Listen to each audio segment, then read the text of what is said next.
마지막 시간이라고 봐주시면 되고, 지금 제가 원래 30장 준비하고 취업 특강을 한 10장 정도 준비를 했는데, 1시간 반 정도, 20분 정도, 1시간 20분이요.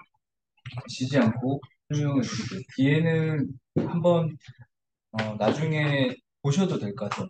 보시고 제 중요한 부분만 좀 찍고 취업에 관심이 많으실 거니까 그쪽에 대해 좀 설명을 드리겠습니다.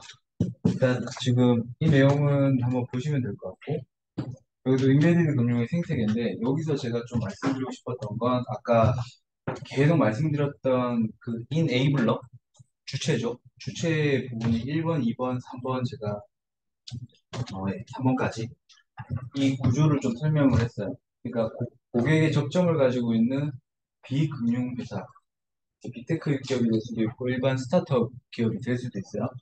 금융기공을 제공하는 금융회사는 당연히 은행이겠죠. 그렇죠? 금융 라이센스를 가진 또 금융기관 또 핀테크 기업 이게 서로 이제 이네이블러가 될 사람들이 모여서 하나의 서비스를 API 형태로 전달을 한다. 이 부분이고 좀 그냥 기억해야 될 거는 얘네들의 구조는 전부 다 이제 클라우드 기반. 유형의 어떤 서버를 만들고 옛날에는 IDC라고 들어보셨어요? IDC? IDC 센터가 어, 완전 은행 베이스로 보면 전통적인 금융기관은 자체 금융 보안 시설, 그 자기 사무실에 그 DB 서버를 두고 옛날에 TV 보면 나오잖아요. 엄청 큰 기기들이 다 들어가 있고 SK가 아마 불탔던 이번에 그런 예처럼 다 가지고 있었는데 지금은 클라우드로 바뀌어가지고 클라우드 전에는 어디로 돼 있었냐면 IDC 센터라고 그 그런 거죠. 그 서버를 물리적으로 다 사서 하기가 힘든 회사들을 위해서 얘네들이 서버를 빌려줘요. IDC 센터는 공유형 오피스 이제 위워크 같은 서버 센터라고 봐주시면 되고 여기에 돼 있으면 자, 내 컨설팅 받고 난 다음에 우리 서버 뭐 필요해? 그러면 그 공유형 서버에 한 구획을 정해서 너희들 걸 다 넣어주는 그래서 이용료를 내는 근데 지금은 클라우드 방식으로 아예 무형의 가상 서버를 만들어서 거기에 구획을 하고 원격으로 하는 그 구조가 됐다고 봐주시면 되고 스타트업들은 거의 대부분 이걸 선호를 해요. 왜? 돈이 많이 적게 들어가기 때문에 사용한 만큼 돈이 나오거든요. 근데 물리적으로 만약 구매를 다 해버리잖아요. 그러면 그거를 보관, 감가, 이 비용까지 잔존 가치까지 다 감안을 해서 비용이 발생하기 때문에 다 클라우드로 간다. 그래서 클라우드에는 뭐 종류가 여러 개 있지만 거의 지금 우리나라에서 양대 산맥은 NHN 클라우드랑 NHN 금융, 네이버 클라우드 두 개를 많이 쓰고 있다 주시면 되고 클라우드 기반의 API 형태의 사업화된 서비스들을 많이 하고 있다. 이렇게 참고해 주시면 됩니다. 자, 이것도 인베디드 파이낸스에 대한 사례를 그냥 제가 다 말씀을 좀 정리를 해 놓은 건데 여기의 포인트는 업스타트나 스퀘어나 다 처음에 시작은 본업, 아까 비금융 서비스를 시작을 했고 금융을 붙여서 API 형태로 얘들한테 제공하는 방식 그 다음에 데이터를 고객들한테 얻어서 퍼진 케이스고 여기에 핵심 지표 보시면 기업 가치가 보면 업스타트는 지금 하나로 4.6조까지 완전 거의 데카콘이 되어버렸어요. 지금 스퀘어는 45조. 얘 둘 다 상장됐습니다. 우리나라에는 아직 지금 상장된 사례가 없죠. 쿠팡은 뭐 해외에 했다고 하지만 네, 우리나라에서 자체적으로 상장을 지금 검토한 회사는 없는데 그걸 바라고 있지만 아직까지 스타트업 중에는 그렇게는 없는데 자 이걸 말씀드린 이유는 그 정도의 잠재적인 가능성이 있다. 그 정도로 글로벌 사회에서는 이미 성공한 케이스다. 라고 말씀을 드리고 싶고 그 제가 투자 유치를 윙크스톤이라는 회사에 있을 때 스타트업이니까 투자 유치를 하거든요. 이게 나중에 취업할 때도 말씀드리지만 경영진의 입장으로서는 여러분들이 월급을 제때 줘야 되잖아요.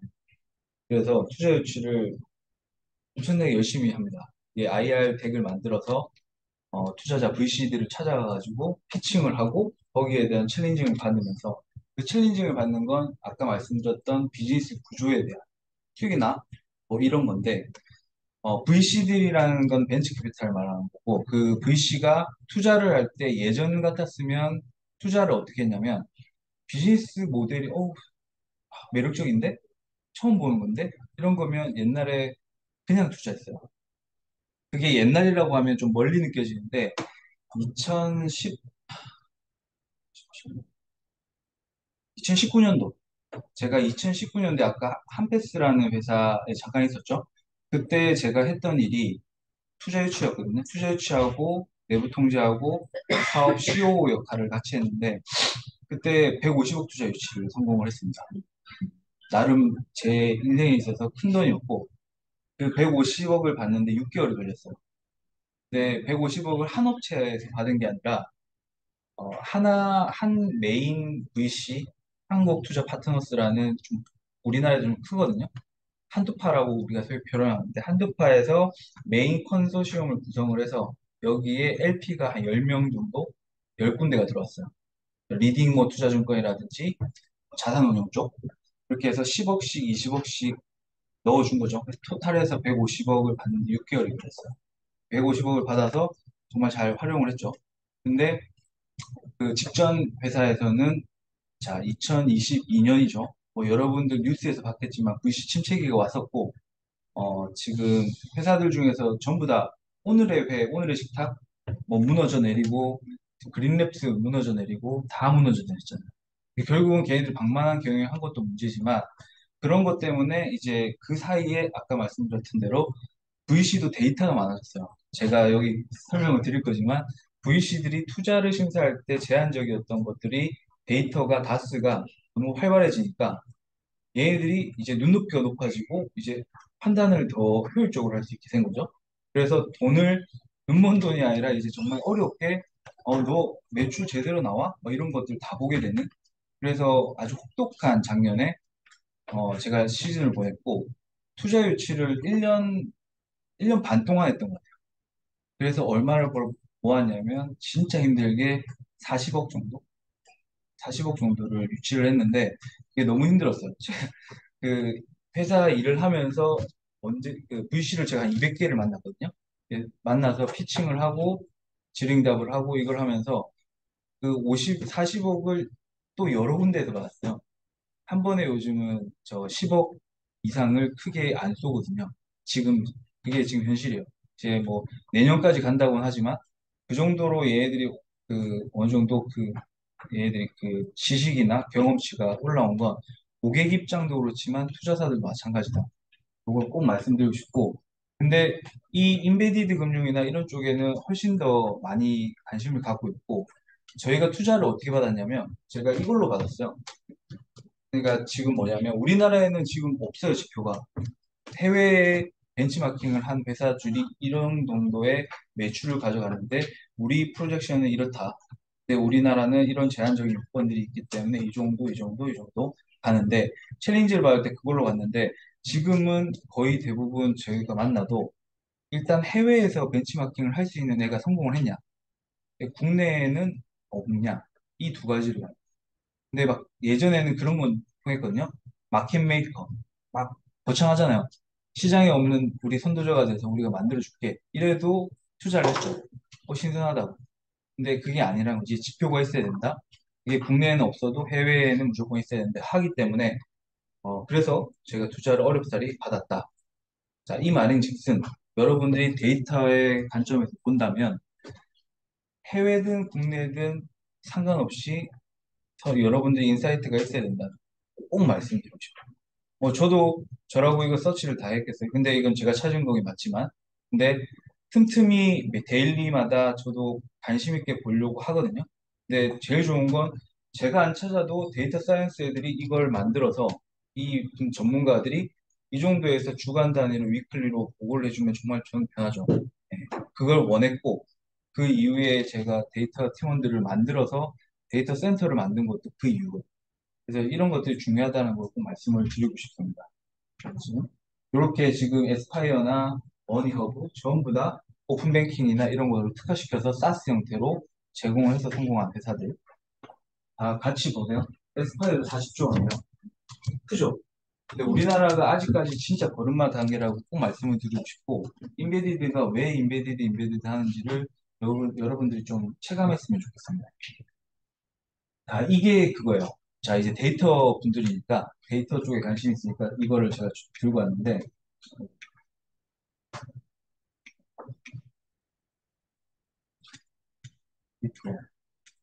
자, 자, 인베디드 파이낸스의 똑같은 형태의 데이터를 팔고 있는 회사. 자, 여기 서비스형 기업 데이터. 전부 다. 이것도 말장난이긴 한데, 이런 단어가 사실 많이 안 쓰고는 있거든요. 우리나라는 또 쓰던데, 그러니까 데이터 애저 서비스라고 해서 서비스형 데이터. 이 형태. 다스라는 단어, 그 다음에 데이터 테크라는 단어도 쓰고, 붙이는 게 다 그렇지만, 여기서 핵심은 데이터를 아까 이네이블러라는 산업, 참여자들 중에 원하는 애에 맞춰서 맞춤형으로 제공을 해준다. 이 관점에서 근접을 한 거고, 이 피치북이라는 회사, 크런치베이스, 블룸버그, EDB. 이 블룸버그는 다 들어봐 보셨죠? 뉴스로 유명하잖아요. 근데 뉴스가 아니라 기업형 솔루션도 있어요.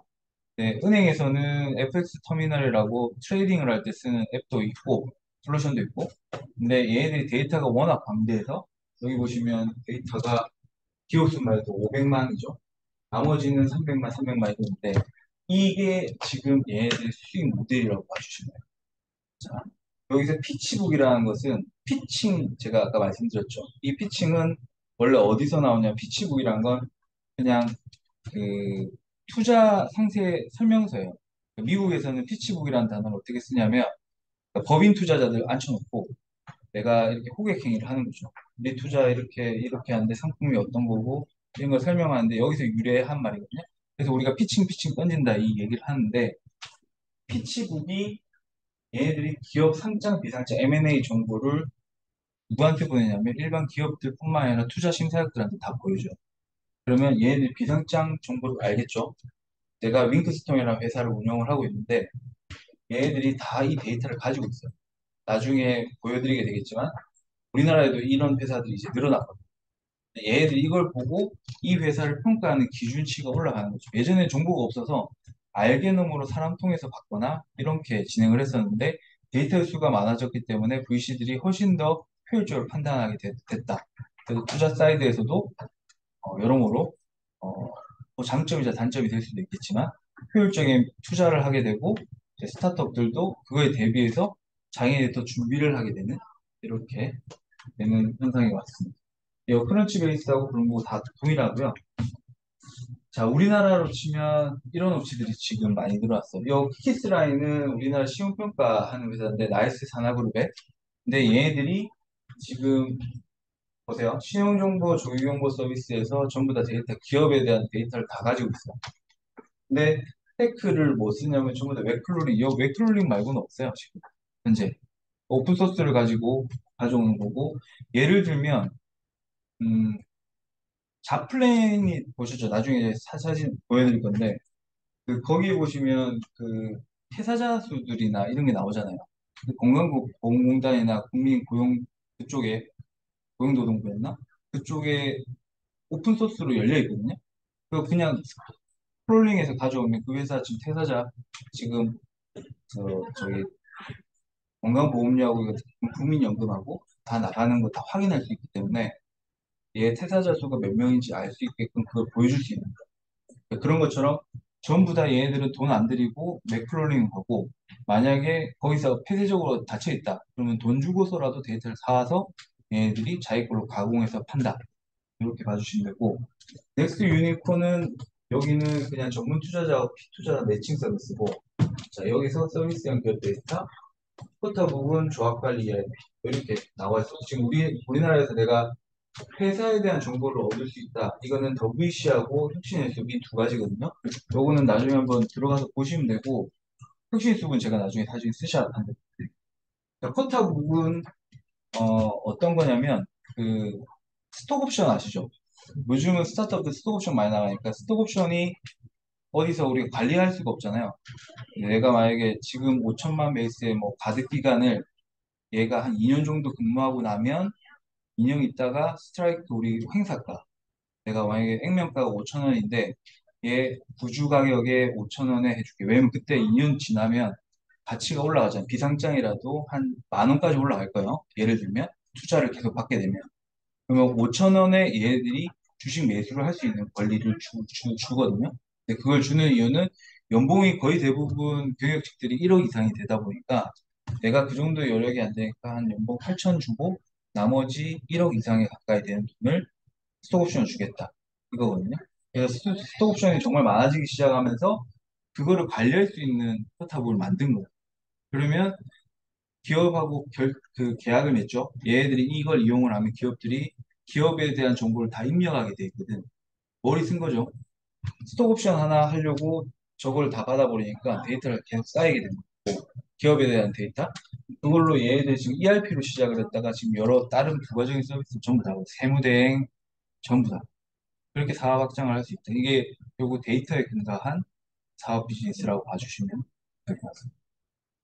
결국은 여기도 지금 여기는 안 나오는데 얘는 다 크롤링이에요. 블룸버그는 제가 지금 현업에서 지금 법인 설립하면서 블룸버그랑 접촉을 하고 있는데 얘네들은 크롤링 말고 하는 거 없더라고요. 물어보니까. 그래서 계속 말씀드리지만 크롤링을 만약에 IT, IT가 되었든 IT가 아니었든 저는 크롤링을 할 줄 알면 도움이 많이 될 거다라고 말씀드려요. 기획자들도 마찬가지고. 이게 규제 정책 트렌드인데 저는 개인적으로 여러분들이 지금 직원들한테도 제 말씀을 많이 드리는데 IT 쪽 하시는 분들도 마찬가지고 사업에 대해서 그래도 어느 정도 이해는 해야 된다고 생각하거든요. 그럼 자기가 무슨 사업을 하는데 이 규제에 어떤 규제가 있는지는 적어도 알아야 된다 생각하고 자기가 서치가 안 된다고 하면 그 회사의 컴플라이언스나 규제 담당하는 친구들한테 자료를 받아서 한 번은 읽어야 된다고 생각을 합니다. 제일 중요하고, 자, 이걸 왜 말씀드리냐면, 여러분들이 아까 트렌드라고 했죠? 제가 데이터가 왜 필요하고, 이거 몸소 체감하고 데이터를 내가 실전에서 제가 사업을 하면서, 저는 겪은 사람이지만, 여러분들은 겪으려면 시간 많이 남았잖아요. 그러면 그걸 최소화하기 위해서는 사전에 트렌드가 뭔지만 알면 본인들이 어느 커리어에 가서 어떻게 잘할 수 있는지 전략적으로 세울 수 있다. 저는 이거 보세요. 재밌는 건 뭔지 제가 그렇게 하려고 한 건 아닌데 온라인 연계투자 금융업 전에 이게 2020년도에 제가 지금 잘랐는데 2017년도에 제가 2016년도였나? 16년도에 제가 은행에 나왔거든요. 17년도에 소액계획송금업이라는 법이 생겼어요. 그게 뭐냐면 아까 말씀드린 스몰 라이센스 개념의 일반 스타트업도 해외 송금을 할 수 있다.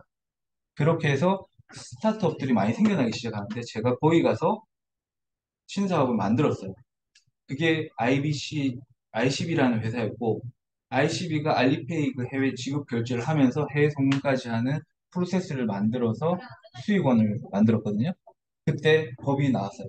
그 이후에 제가 지급 결제 쪽 해외 간편 결제를 만들고 있을 때 카카오페이가 한번 TV에 선전했었잖아요.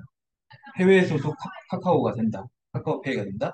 그 법이 통과를 돼서 진행을 했었고 그 사업도 동일하게 진행을 했습니다. 근데 20년도에 마이데이터 진행되고 온라인 투자 연계 금융업이 P2P였거든요. 우리나라에 제도권이 없었는데 20년도에 제도권이 들었어요. 제가 하나에 있을 때는 블록체인이나 신기술로 해서 여러 가지 사업군, 비금융 사업들을 많이 했었는데 여기 다시 나와서 온투업 제도권 들어가니까 제가 여기 온투업 쪽으로 들어갔죠. 물론 전략적인 것도 있었고 일부는 그 시기에 맞물려서 잘 된 케이스도 있었는데 저는 여기 오면서 사실 솔직히 말씀드리면 연봉을 은행에서 나왔을 때 연봉 보통 은행에 스타트업으로 나오면 다 신문기사 한번 보셨을 거예요. 반토막이 났다 뭐 이런 것들 저도 그 각오로 나왔는데 한 번도 연봉을 낮춘 적이 한 번도 없어요. 계속 올라왔습니다. 네, 그거는 은행 연봉 높으신 거 알죠?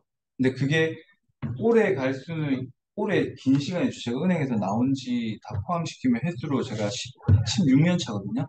일을 한 지.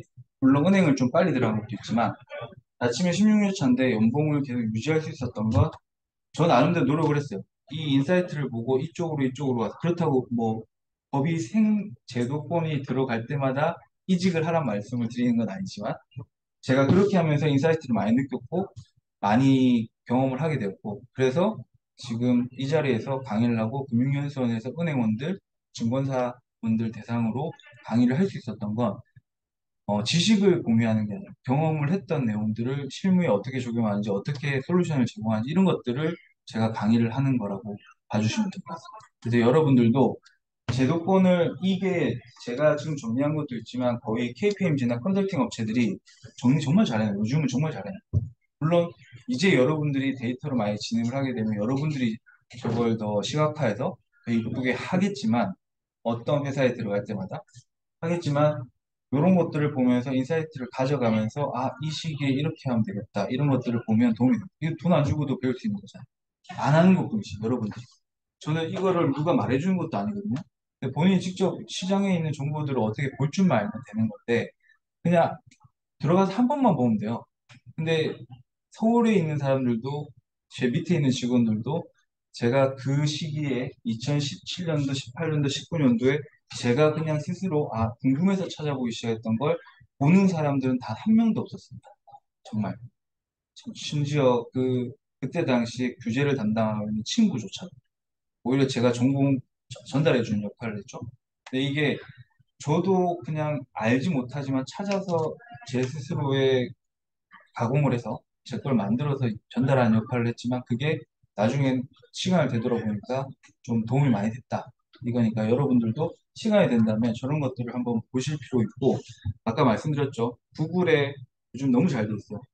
학술 자료 옆에 태그 치고 그냥 컨설팅 보고서나 이거 관련된 그냥 키워드 제가 말씀드린 키워드만 치더라도 다 나와요.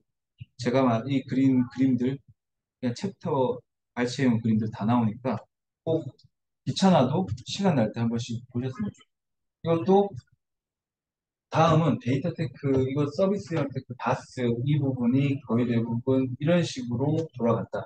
근데 키워드는 똑같아요. 마켓플레이스 만들어서 여기 요지는 데이터를 찾아요. 데이터를 찾아서 클라우드 기반에 얹어. DB에 저장해.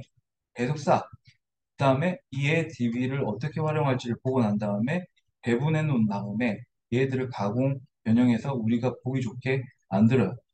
자, 이거를 많이 쌓이잖아요. 지가 마켓플레이스가 되고자 해요. 그래서 여러분들한테 들어와. 이렇게 한 다음에 이용 수수료를 주고 파는 이 업체들이 아마 찾아보면 엄청나게 많을걸요. 쿠폰, 뭐 하이픈, 뭐 이런 업체들 API 연계 사업 모델이라고 하는 업체들이 인터넷에 찾아보면 엄청나게 많으니까 한번 보셨으면 좋겠고요. 자, 이게 여러분들이 데이터 쪽에 관심을 가져도 된다라는 걸 꼭 말씀을 드리고 싶은 게 우리나라하고 다르게 글로벌 시장에서는 여기 보시죠. 세계 시장. 아, 이거 지금 색깔을 제가 안 바꿨는데 이게 세계 시장이에요. 세계 시장 지금 25년도 추정치고 23년도 지금 보면 349조나 돼요. 우리나라는 27조. 지금 22년도 말에 23조 정도 가까이 됐거든요. 자, 갭이 엄청 크죠. 여기서 국내에서 실력 쌓아서 해외 나가도 아마 여러분들 더 좋은 대우를 받으실 거예요. 근데 아직까지 우리나라는 지금 기업, 과기부 쪽에서도 계속 얘기하는 게, 지금 50조 만드는 게 목표예요.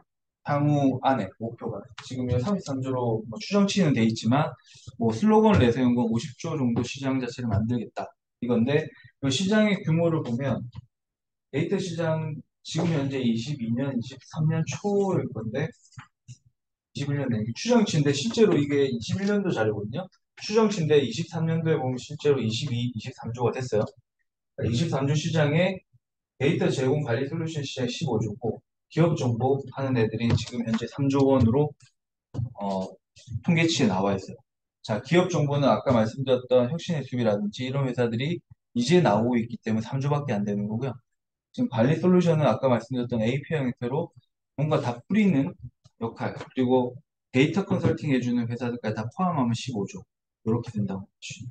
시장 가능성이나 이런 것들은 세계에 비춰봤을 때는 엄청나게 지금 잠재적인 성장이기 때문에 여러분들이 준비만 잘한다면 어디든 갈 수 있다. 저는 그렇게 생각합니다. 그리고 아까 이 말씀드렸던 게 크런치베이스, 앞에 말씀드렸던 외국계 회사, 미국에 있는 회사인데 얘도 후발주자거든요. 지금 여기 보시면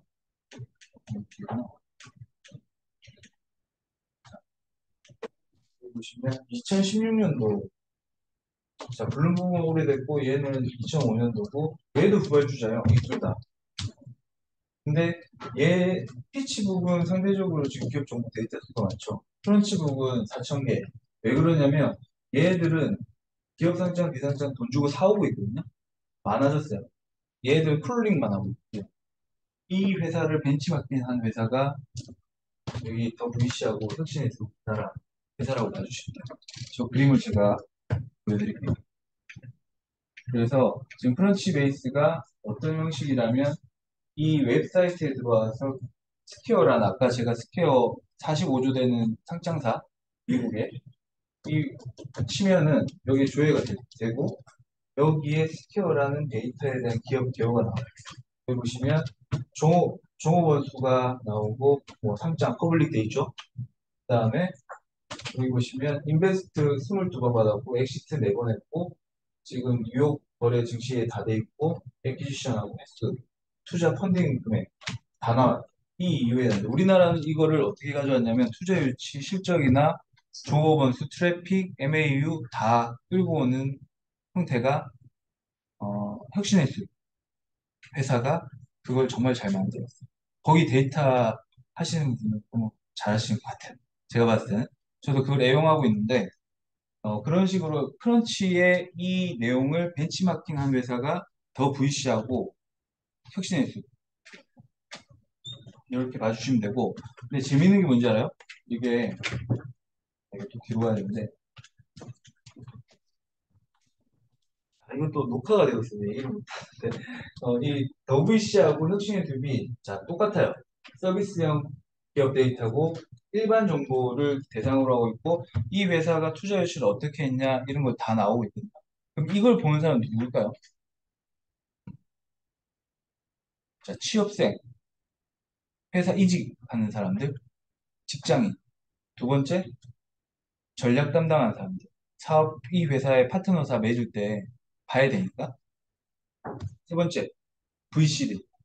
투자하는 애들이 이 회사에 대한 정보를 알아야 되니까 얘네들 취업이나 퇴사자들 어느 정도 되고 얘네들 펀딩을 이전에 언제 받았는지 정확하게 나오는 걸 원하니까 그걸 보게 되는 거예요. 네, 여기 보시면 WC가 2016년도에 이 대표가 정말 대단한데 약간 그 강호의 고수처럼 혼자 데이터 그 크롤링 잘하는 친구 한 명 데리고 오피스텔에서 저 웹크롤링만 그냥 했어요.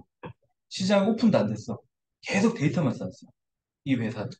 그래서 카테고리 딱 만들어서 이 회사의 어떤 종목으로 맞춰가지고 가공을 조금씩 하면서 그게 2021, 한 5년 정도 데이터를 쌓아서 21년부터 좀 빛을 보기 시작했거든요. 그래서 투자 유치까지 마무리를 했어요. 왜냐면 얘네들은 그거 데이터 그냥 받아가지고 무료로만 오픈을 하기 시작했거든요. 그 다음에 반응이 너무 좋아서 유료로 전환했어요. 그러니까 이게 어느 정도까지는 무료, 돈 내야지만 더 좋은 걸 보여준다. 이렇게 해서 수익형으로 해서 투자를 받았고 얘를 크롤링을 해서 이해하셨어요? 혁신했어요. 얘를 크롤링을 해서 비주얼라이징을 한 회사로 성공한 회사가 혁신했습니다.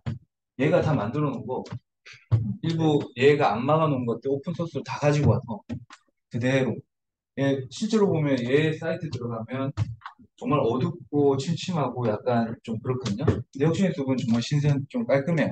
저 디자이너가 정말 잘했고 저기에는 플러스 여기 보시면 산업 분석까지 리포팅을 국민대학교 연구소 쪽 같이 해서 매번 테크 시장을 분석한 리포트를 발간하거든요. 그래서 오히려 좀 더 잘 됐어요. 그래서 얘네들이 서비스명이거든요. WC는 회사 이름을 제가 기억이 안 나요. 이 혁신의 숲은 마크인 컴퍼니라는 회사인데 이 회사가 원래 저걸로 시작을 했다가 지금 어떻게 됐냐면 투자 유치 받고 VC를 하고 있어요. 스타트업들한테 대출을 해주고. 왜? 자기네들 크롤링 계속 하고 있으니까 저 조사된 애들 중에 괜찮은 애들 자기네 투자금 받은 돈으로 재투자하고 있어요. 네, 아주 잘 가고 있는 거죠. 전 저기에 제시 아는 심사역이 있는데 어, 자기가 봐도 잘하고 있는 것 같아요. 제가 봐도 옆에서 봐도 수익이 잘 나오고 있는 회사고 저런 케이스가 있다. 그래서 이런 저 법적인 트렌드는 좀 봐주셨으면 좋겠고 또 자, 이게 마지막이고요. 이게 지금 보시면 이게 여러분들이 나중에 제일 많이 보시게 될 구조. 지금 저희 데이터 사이언스 팀하고 제일 먼저 만든 게 모든 회사들이 DB 쪽 인프라가 제대로 구축이 안 돼 있어요. 그래서 이번에 데이터 사이언스 팀하고 이야기를 해서 직전 회사죠. 직전 회사 때 데이터 인프라를 한번 제대로 구축을 해보자 라고 해서 서로 디베이팅을 하면서 만드는데 이거는 그냥 일반적인 제가 그림을 가져왔어요. 저희 그 내부 자료는 이전 직전 회사이기 때문에 가져왔는데 결국은 ETL이 사실 가공 변환은이거든요. 예전에는 어떻게 했냐면 데이터베이스를 일단 여기에 데이터 웨어하우스에 놓고 난 다음에 필요할 때마다 가공을 했어요. 근데 지금 그렇게 안 하고 데이터 소스가 여기 있으면 변환 필요한 것들 가공을 먼저 하면서 여기 질적인 것들을 다 넣는 이 구조를 선호한다. 이렇게 생각을 하시면 되고 어, 그리고 난 다음에 데이터 마켓에 여기에 맞는 분석에 필요한 것들을 그때그때마다 꺼내 쓴다. 이런 구조거든요. 근데 여기에서 지금 데이터 레이크가 또 생겼죠. 원래는 이 DW라는 데이터 웨어하우스가 가장 기본적인 DB 창고인데 데이터 레이크를 만들어서 아까 말씀드렸던 이게 그냥 레이어링을 좀 이쁘게 해서 지금 말씀드렸던 ETL 가공하고 변환하고 트랜스퍼하는 이 내용들을 전부 다 좀 맞춤형으로 할 수 있는 기술이라고 표현됩니다. 근데 우리나라에서는 이걸 레이크를 안 둬요. 이렇게만 해서 이렇게만 가는데 어, 글로벌리하게는 이 레이크를 하나 구성해서 아주 쉽게 변환하고 왔다 갔다 하는 질적으로 이걸 하고 있는데 이걸 하는 회사들이 요즘 늘어났거든요. 근데 자, 여기서 관건은 데이터 사이언스 데이터를 공부를 하기 시작하면 이쪽을 전부 다 영역에서 일을 하게 될 거예요. 그래서 여기에 스크롤링 하는 거는 뭐 다들 연결돼 있다고 생각하지만 이 DB 구축하고 이거 하는 거 데이터 엔지니어링이잖아요. 근데 데이터 사이언스라고 하면 뭐를 정의를 어떻게 하신 저는 이게 제일 어려웠어요. 예전에 데이터 제가 아는 선배가 97학번인데 그분이 교행정보 MIS 저희 때는 MIS라고 하는데 교행정보 이쪽을 담당을 해서 전컴을 컴퓨터공학 이쪽을 같이 복수 전공을 했거든요. 그러니까 부전공이었나? 그걸 했는데 컴퓨터 공학과라고 치부되는 것들이 사실 지금 어떻게 보면 거의 대부분 데이터를 좀 다루니까 이걸 하는데 이분은 그 전부 다 하거든요.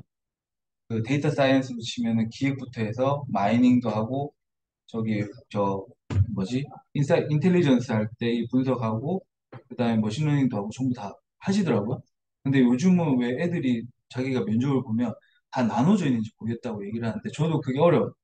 저도 이제 면접을 보면 어디 쪽이세요? 이게 질문이 그렇게 들어갈 수밖에 없는 게 이분한테 맞춰서 질문을 드려야 되니까 거의 대부분 그게 경계가 없는 게 지금 시장에서는 저는 경계가 없는 게 좋다고 생각하고 굳이 처음부터 경계를 나눠서 가버리면 엄청 제한적일 거예요. 저희가 인원 뽑을 때도 그걸 확실히 보거든요.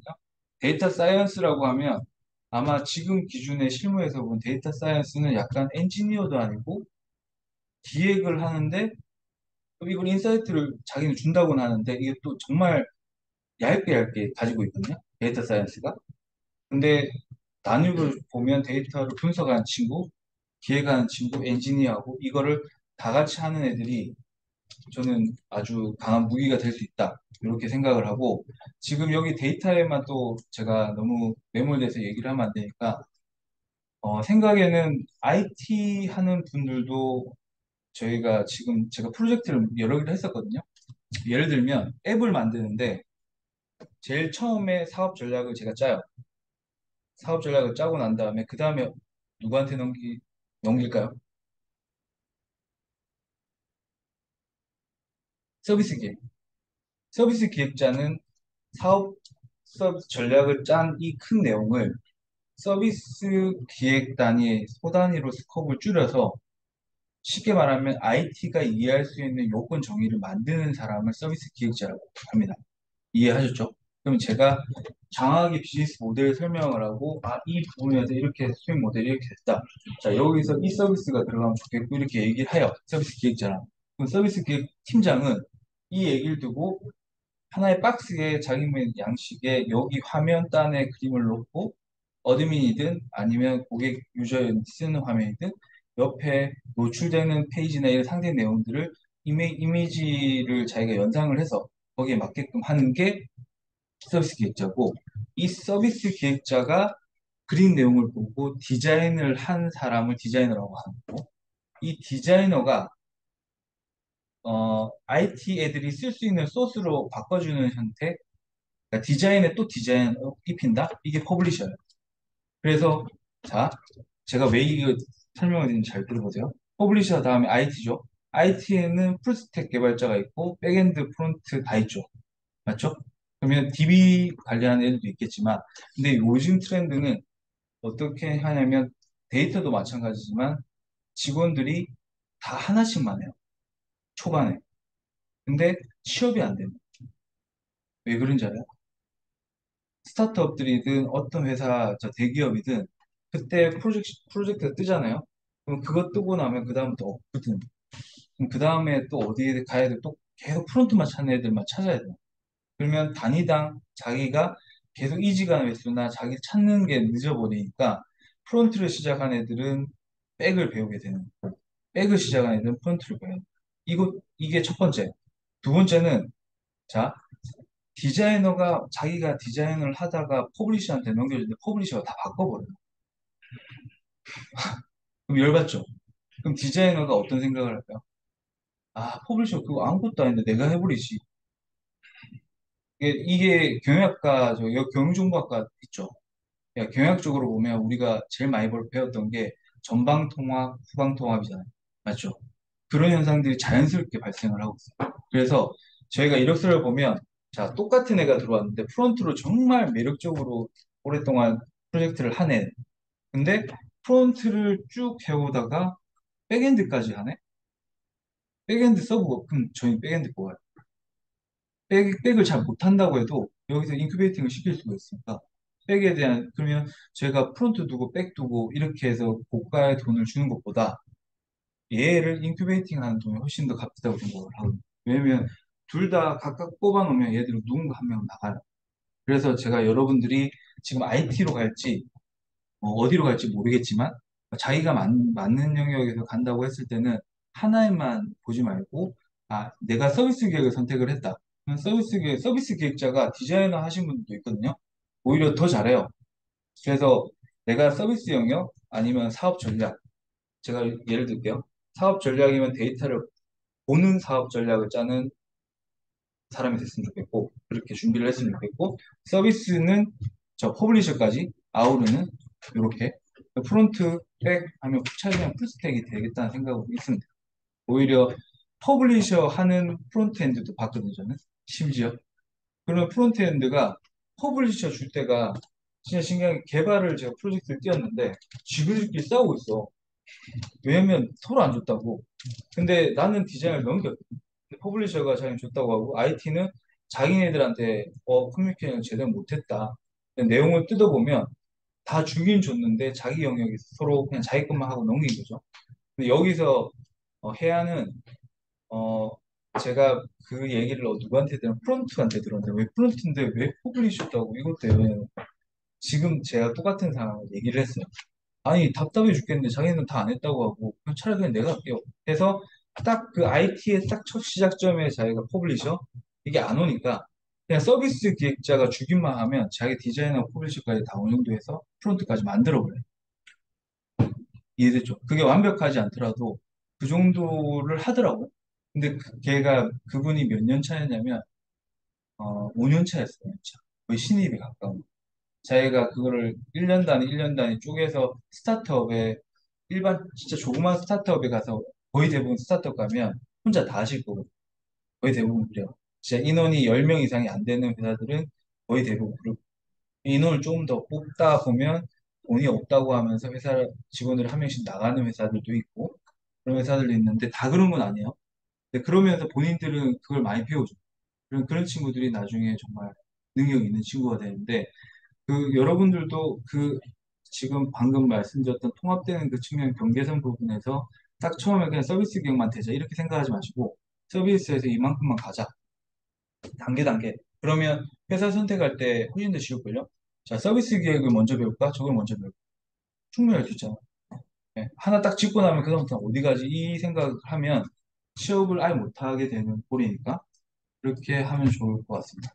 지금 한 40분 남았는데, 자, 레그테크는 그냥 내용 한번 보시면 될 것 같아요. 그냥 지금 컴플라이언스 쪽 내부 통제, 아까 말씀드렸던 경남은행이나 저 요즘 부조리가 워낙 많으니까 그런 쪽을 테크 기반으로 효율적으로 해서 고비용 들어가는 걸 저비용으로 고효율을 낼 수 있는 테크를 하자. 테크핀이거든요. 그래서 레그테크. 레귤레이션에 이제 규제를 뜻하는 레귤레이션의 테크를 더하자.